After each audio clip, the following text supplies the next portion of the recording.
जय हिंद दोस्तों, ये जो घटना देख रहे हैं आप, यह 16 जनवरी 2026 की है।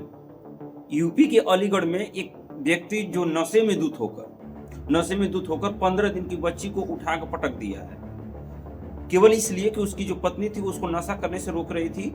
इसीलिए वो पत्नी उस बच्ची को उठाकर पटक दिया, जिससे उसकी मौत हो गई।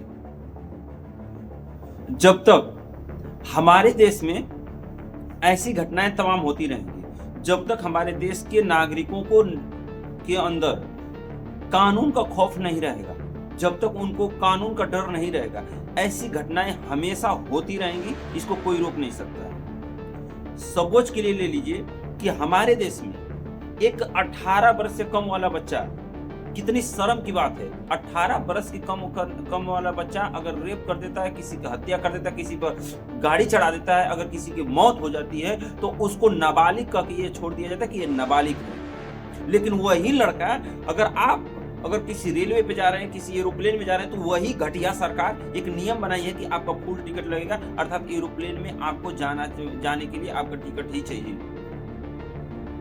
ये हमारी सरकार है और ये हमारे देश का नियम कानून व्यवस्था है। इसमें सबसे घटिया ये है कि हमारा संविधान बना है 1947 से, यानी 1949 में बनकर तैयार हुआ, और हमारे देश में जो आईपीसी सीआरपीसी की धारा जो चलती है वो 1861 की चलती है। 1861 अर्थात अंग्रेजों ने बनाया है आईपीसी सीआरपीसी, और हमारे देश में संविधान हमारे 1949 में बनकर तैयार हुआ। कम से कम कुछ तो हमारी सरकार सोचे। इसमें एक जनता किस तरह से बर्बाद होती है, किस तरह से पिसती है, और किस तरह से वो अपने जीवन में इतने कठिनाइयों को उठाती है, लेकिन इससे सरकार को कोई फर्क नहीं पड़ता। इसीलिए जो वीडियो जाएगी, जिनके पास ये वीडियो जाएगी, जरूर इस वीडियो को शेयर करने का प्रयास करिएगा। सरकार को अगर नहीं बताएंगे, वह केवल और केवल आपसे काम लेने वाली है। बस वोट बैंक है आप, और कुछ नहीं है उसकी नजर में। एक कीड़े मकोड़े की तरह देखा जा रहा है। जय हिंद।